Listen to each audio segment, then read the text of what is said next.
For as long as we've been around, we've looked up at the stars, right? We're trying to figure out our place in the universe and just measure the rhythm of our own lives. But what if a calendar wasn't just about tracking the sun and moon? What if it was about signaling the start of a brand new chapter for all of humanity? Well, that's the incredible idea we're diving into today. I mean, think about it. From the ancient Sumerians to the Mayans, figuring out equinoxes and eclipses, that wasn't just about math. No, it was deeply spiritual. It seems like by mapping out the heavens, we were trying to get a better handle on our Creator, on our own purpose. And it's fascinating. With almost every great civilization, a new calendar came along to mark a new way of seeing time itself. But here's the thing. Trying to create the perfect calendar has always come with this fundamental problem. It's like a celestial tug of war between the two biggest things in our sky. So you've got this classic conflict. On one hand, you have lunar calendars. They make a lot of sense, right? Anyone can just look up and see the moon waxing and waning. That's why most ancient religions use them. But the big issue? A lunar year is about 11 days shorter than a solar year, so your festivals would just start drifting all over the seasons. Then, on the other hand, you have solar calendars. These are absolutely essential if you're a farmer and you need to know when to plant your crops. The Gregorian calendar that most of us use today, it's basically a solar fix. They just patched an older system to make sure it lined up with the season. So most calendars we know are just tweaks or evolutions of whatever came before. But then the Baha'i faith comes along with something, well, completely different. A system that was designed from scratch.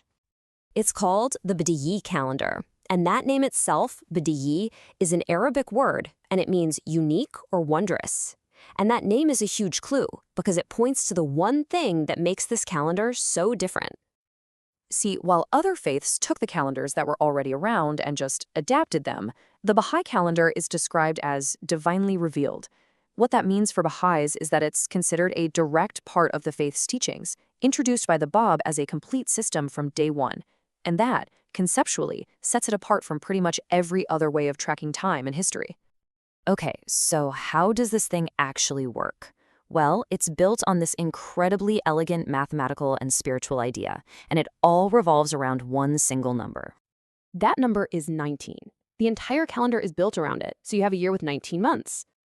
And each one of those 19 months has exactly, you guessed it, 19 days.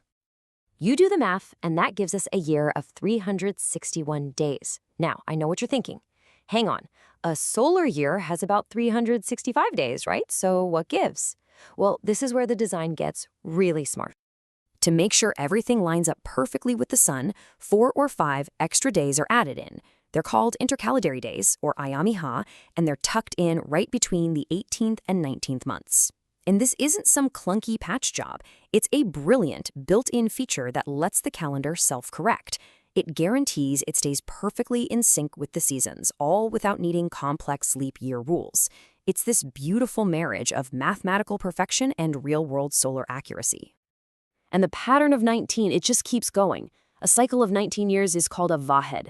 And what's just incredible is that at the very beginning of each of these 19-year cycles, the sun, the moon, and the earth click into this rare, almost perfect alignment.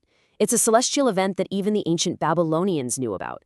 It just shows this deep, amazing harmony between the calendar's design and the way the cosmos actually works. Okay, so you have this mathematically perfect calendar. Amazing. But having it on paper is one thing. Actually getting a global community spread across every single time zone to use it, well, that's a whole other ballgame. I mean, seriously, think about it. How do you get someone in Tokyo and someone in Toronto to celebrate the new year on the exact same day? Especially when the event that marks it, the spring equinox, happens at one specific moment in time, which falls on different local days for people all over the world. So the answer didn't just appear overnight. It was a process. The Bab laid out the incredible framework. Then his successor, Baha'u'llah, gave more guidance on the details. But there were still a few key questions left. It actually wasn't until 2014 that the Universal House of Justice, which is the international governing body for the Baha'i faith, made the final decisions that would finally sync everyone up. All right, so there were 2 big hurdles to clear. First up, the New Year or Nowruz. The problem, as we said, is that the equinox happens at the same instant for everyone, but that instant falls on different dates depending on where you are. The solution? Pick one spot on the globe to be the official reference point, Tehran. the city where Baha'u'llah was born. If the equinox hits before sunset there, that day is Nowruz for the entire world. Simple. The second problem was the twin holy birthdays. They were originally tied to a lunar calendar, which just didn't jive with this new solar one. The fix here was so elegant. They are now celebrated on the first and second day after the 8th new moon following Nowruz. It just masterfully weaves a lunar tradition right into the solar framework. And all of this work, all this clarification, it all led to this truly amazing moment in history. On March 20th, 2015, for the first time ever, the entire global Baha'i community from east to west celebrated its holy days together, all on the same page, following one single unified calendar. So you might be wondering, why go to all this trouble? Why is a new calendar so important? Well, the answer is so much bigger than just marking dates on a wall. It's about setting a whole new rhythm for humanity. I mean, the symbolism here is just huge. First, it brings Baha'is everywhere together, ending a long history where people in the East and West observed holy days differently. It also symbolically brings past religious traditions together by so beautifully blending those solar and lunar elements. And what it really does is it establishes a shared rhythm, a common pulse for a worldwide community. And you know, the generation alive right now, we're the very first to get to fully experience this incredible unity. And this quote just nails it. Adopting a new calendar isn't just about logistics, it's a powerful symbol of transformation. It's about completely reshaping how we see our reality, our place in time and space, and basically recomposing the music of our lives, socially, materially, and spiritually. And that just leaves us with a really fascinating thought to chew on. The Baha'i calendar was designed to prioritize things like mathematical elegance, harmony with the cosmos, and, of course, global unity.